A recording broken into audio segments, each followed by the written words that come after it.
Hey, how's it going, everybody, and welcome back to the channel.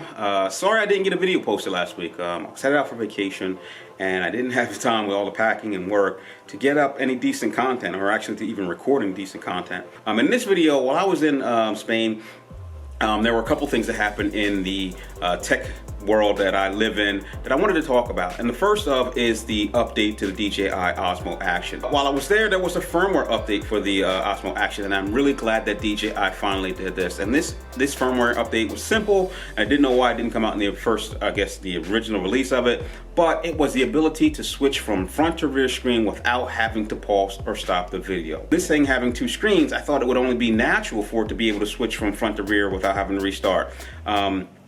Because, you know, as you're vlogging, you're doing this, and then you want to film something else, you want to make sure you got it in the shot, and you want to go to the rear, and then if you're like me, you just shoot from the hip vlog.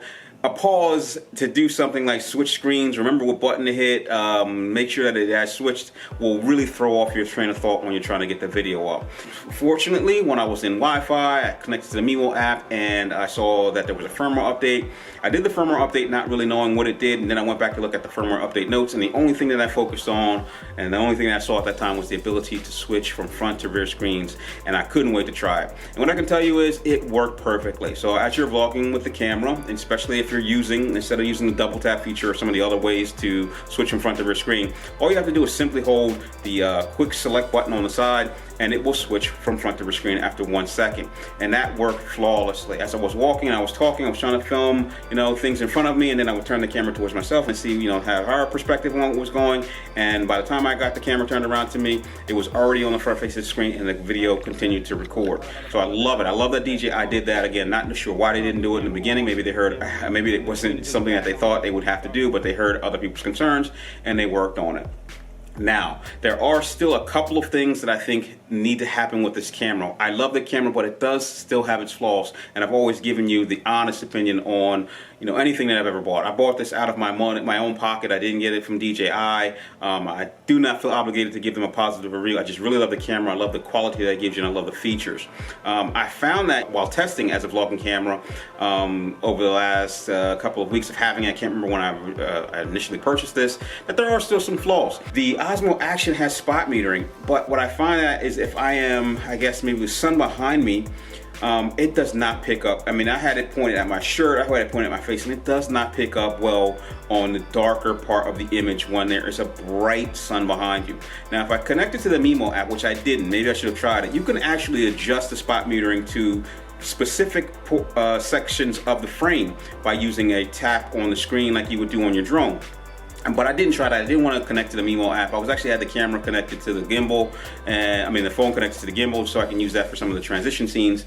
And I just wanted this to work without me having to go through the additional steps of plugging it in.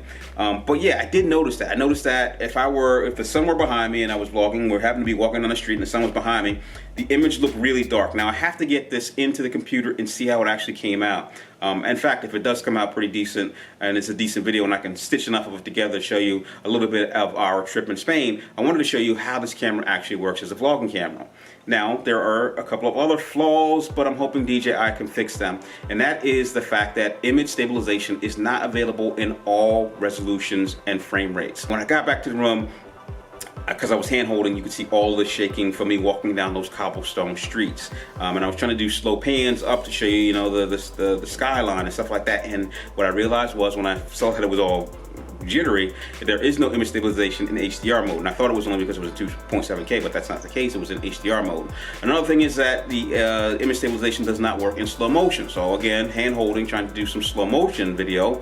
When I went back and watched the videos, there is a lot of movement in the video, especially if you're like, again, walking down those cobblestone roads and it bounces up really quick. You will see that in the video. So I'm hoping that's the next thing DJI can fix for us. If they're able to do a firmware update where they can include image stabilization in all frame rates, maybe not all frame rates, but at least in slow motion and at least in HDR mode, that will be a big improvement to this camera and make me enjoy it even more than I currently do. Other than that, everything works still perfectly. I have not had any issues. I actually dropped it getting out of a taxi cab. No damage, no issues. I thought I might have, broken a lens. I don't know. I just heard it drop when I got out of a taxi cab. I didn't realize I had it sitting in my lap, and I went to pick it up. No damage, no issues. Camera works perfectly. The voice recognition works. I mean, it's been spot on in certain situations, but I think it's still a little, maybe that's another update that DJI can work on. I think it's a little bit overly sensitive, because if you say things that sound like take a photo, or if you say something that sounds like switch screens, it will do it automatically. But I'd rather have it be oversensitive than undersensitive, because if it's at a distance away from you, which I tried, I sat a little bit away from me, I said take a photo, and it worked fine. Settings, have not had any issues going through the settings, have not had any issues with any of the functions of the camera, and I think right now it's still, I mean, I don't know, compared to what it's out there, you still have the ability or the option of going out and buying the GoPro Hero 7 Black. I still think this is one of the better buys or better bangs for your buck.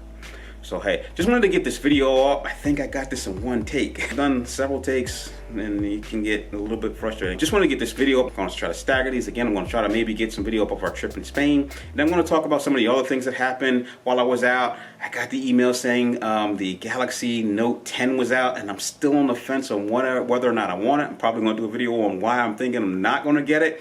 I love the Zhiyun brand of gimbals. I've had the Smooth Q, this is the Smooth 4, and while I was on vacation, I see that they have come out with the Zhiyun Crane M2, which is a smaller version of gimbal that can actually be used for compact cameras, phones, and action cameras. And they are also releasing a Smooth Q2, which is a smaller version of the Smooth Q, which has a really, I guess, in my opinion, improved design where you can centrally balance your phone instead of having to butt it up against something, and that will be able to allow you to use phones with cases on them and with lenses on. There's definitely more content coming. So hey, thanks for watching, thanks for supporting the channel. Hopefully if I get the video up of us in Spain, you enjoy it, and I'll get back to you soon. Talk to you later.